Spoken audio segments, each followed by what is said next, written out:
अवधूत चिंतना श्री गुरुदेव दत्त स्वामी महाराज की जय. छत्रपती शिवाजी महाराज की जय. श्री स्वामी समर्थ. आज मी आपल्याला दर्शा अमावस्या आज कधी लागणार आहे, अमावस्याच्या दिवशी करायची विशेष सेवा आणि अमावस्याचा उपवास कोणी करावा,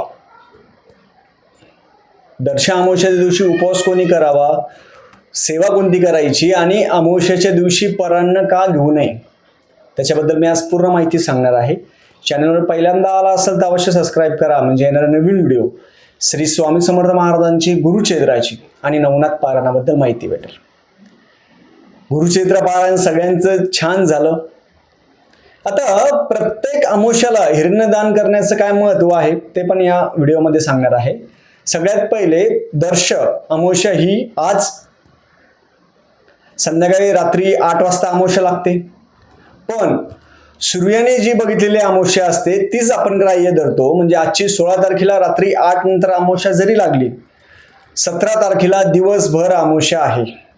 उद्या दिवसभर अमावस्या आहे. तर उद्या सगळ्यात पहिले घरातील सगळ्यांनी काय करायचं, आपल्या आंघोळीच्या पाण्यामध्ये हळद असेल, गोमूत्र असेल, हे आपण टाकायला पाहिजे. कशासाठी? खूप जणांना मन घाबरत असेल, मनामध्ये भीती वाटत असेल, काही जणांना अमावस्याच्या दिवशी त्रास होतो. काही जण विनाकारण रडता, मन घाबरतं. तर त्यांनी प्रत्येक अमावस्याला आपल्या आंघोळीच्या पाण्यामध्ये गोमूत्र असेल, आपल्या आंघोळीच्या पाण्यामध्ये हळद असेल ती घ्यायला पाहिजे. अमावस्या म्हटलं की स्वच्छता, आपलं घरामध्ये जाळे जुमटे सगळे स्वच्छ करायचे. आपल्या देवघराच्या मागच्या बाजूला पण जाळे लागलेल्या असतात, तिथं पाली खेळत असतात. आपलं देवघर आहे ना, देवघर काढायचं, स्वच्छ करायचं. प्रत्येक अमावस्याला केलं तरी चालेल, ही चांगली सवय आहे. प्रत्येक अमावस्याला देवघर स्वच्छ करायचं, देवघर बाजूला घ्यायचं, देवघराच्या मागच्या साईडला जे काही जाळे जुमटे असेल ते सगळे साफ करायचे. देवघर साफसफाई झाल्यानंतर त्याला पण आपण गोमूत्र असेल ते टाकून घ्यायचं. घरामध्ये सगळीकडे गोमूत्र टाकायचं. आपला उंबरा असेल, उंबराला पण हळदीलेपन करायचं. प्रत्येक अमावस्याला हळदीलेपन असेल ते करावं. ते झाल्यानंतर प्रत्येकाच्या घरामध्ये पितरांचे टाक असतात. ज्यांच्या घरामध्ये असेल पितरांचे टाक, त्यांचे पितरांच्या टाकावर तुम्ही पितृअष्टक घेऊ शकता, पितृस्तुती घेऊ शकता, पितरांचं नमन घेऊ शकता. या पद्धतीने आपण करू शकतो पितरांच्या टाकावर. काही जण पितरांचे टाक ठेवत नाही, काहींच्या घरामध्ये नसतं. समजा आमच्या घरामध्ये पितरांचे टाक नाहीये, मग कोणती सेवा करायची? तुम्ही अमावस्याच्या दिवशी दक्षिण दिशेकडे तोंड करून बसायचं. ज्यांना वडील नाहीये, लक्षात ठेवा, ज्यांना वडील नाही त्यांनी अमावस्याचा उपवास करायला पाहिजे. मग तुम्ही म्हणणार मग महिलांनी करायचं का? ज्यांना वडील नाहीये, एका शब्दामध्ये मी आपल्याला सांगितलं की ज्यांना वडील नाही त्यांनी प्रत्येक अमावस्याचा उपवास करायला पाहिजे. कशासाठी करायचा? आपल्या पितरांना सद्गती लाभण्यासाठी. आणि अमावस्याचा उपवास तुम्ही शनिवार नाही केला तरी चालेल, पण ज्यांना वडील नाही ना त्यांनी अमावस्याचा उपवास करायला पाहिजे. सकाळपासून उपवास करायचा, रात्री उपवास सोडायचा. पूर्वीच्या काळी सगळेजण करायचे बा, आजकाल कोणीच करत नाही. अमावस्याच्या दिवशी करायची विशेष सेवा सगळ्यात प्रथम म्हणजे आपण हिरण्यदान करायचं. अमावस्याच्या दिवशी काय करायचं, आपल्या पित्र असेल त्यांचा फोटो असेल त्या फोटोला हार घालावा. अमावस्याच्या दिवशी तरी महिन्यातून एकदा तरी करायला पाहिजे. फोटोला हार घालावा. हार घातल्यानंतर आपण फोटोचं दर्शन घ्यायचं. ते केल्यानंतर आपण पितरांना हिरण्यदान करायचं असेल तर आपण हिरण्यदान करताना काय करायचं, ज्यांना वडील असेल, आई वडील सगळे, तरी पण त्यांना त्यांच्या पूर्वजांसाठी करायचं असेल तर तुम्ही तांदूळ घेऊन करू शकता. तांदूळ घेऊन हिरण्यदान करू शकता. ज्यांना वडील नाहीये, आई नाहीये, त्यांना करायची इच्छा आहे त्यांनी तीळ घ्यायची. हातामध्ये तीळ घ्या, तुमचं नाव घ्या, गोत्र घ्या, दक्षिण दिशेकडे तोंड करून बसायचं. आसन घ्यायचं नाही खाली, पितृअष्टक पितृनमन म्हणायचं. आणि हिरण्यदानामध्ये तुम्ही ब्राह्मणाला शिदा, दक्षिणा, वस्त्र, जानवजोड, दूध, पेढे 1.25 पटीने दक्षिणा द्यायची. 125 रुपयाच्या पटीने दक्षिणा असेल ती द्यायची. तुमच्या जवळचा ब्राह्मण कोणी घेत असेल, काही ब्राह्मण घेत नाही, काही काही ब्राह्मण घेता, पण शक्यतो करून ब्राह्मण काही काही जण घेत नसेल, तुम्हाला ब्राह्मण अवेलेबल नसेल. आणि गुरुचरित्रामध्ये वर्णन आहे की एखादा श्राद्धासाठी एखादा ब्राह्मण आडला असेल आणि जर तुम्ही तिथे नाही गेले त्याचे पण दोष भयानक लागतात. म्हणून गुरुचरित्र एकदा वाचा आपण, त्याच्यामध्ये वर्णन आहे की श्राद्ध कर्म, ब्राह्मणाचा आचार धर्म याच्यामध्ये वर्णन केलेलं आहे की एखादा ब्राह्मण अडला असेल किंवा एखाद्याला ब्राह्मण भेटत नसेल आणि आपण जर म्हटलं नाही आम्ही नाही येणार, आम्ही श्राद्धाचं खात नाही पित नाही, तर त्याचे दोष लागत असतात. जर तुम्हाला ब्राह्मण नाही भेटला चांगली गोष्ट आहे. ब्राह्मणाला शिदा, दक्षिणा, दूध, पेढे द्यायचं, संकल्प सोडायचं. संकल्प करताना तुमचं नाव घ्या, गोत्र घ्या, तुमच्या पितरांचं नाव घ्या, तुमचे वडील असेल, आजोबा असेल, त्यांचे वडील असेल त्यांचं नाव घ्या. आणि हिरण्यदान आहे ते प्रत्येक अमावस्येला तुम्ही करू शकता, काही प्रॉब्लेम नाही. नाही भेटलं तुम्हाला ब्राह्मण, तुम्ही माझ्या नंबरवर तुम्ही जी दक्षिणा आहे ती ऑनलाईन पाठवू शकता. 125 रुपयाच्या पट्टीमध्ये आपण पाठवलेली दक्षिणा असेल, मला पावलेला किंवा मला सापडलेला महादेव असेल, गाणगापूर आहे, तिथं आपण वापरतो दक्षिणा. हे कधी करायचं, हे तुम्ही संकल्प हा दिवसभर करू शकता. खूप जण म्हणता मग 12 वाजताच करायचं, असं काही नाही आहे. संकल्प तुम्ही दिवसभर कधीही करू शकता, काही हरकत नाही त्याला.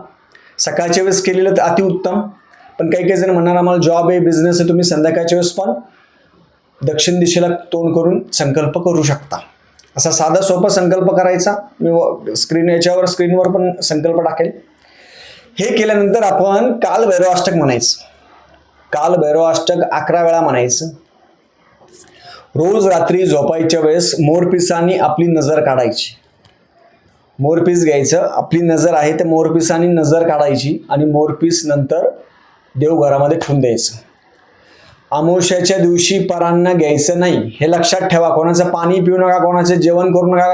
काय होतं, अमावस्याच्या दिवशीच हटकून कोणीतरी तुमच्या शेजारी पाजारी नॉनव्हेज आणून देता.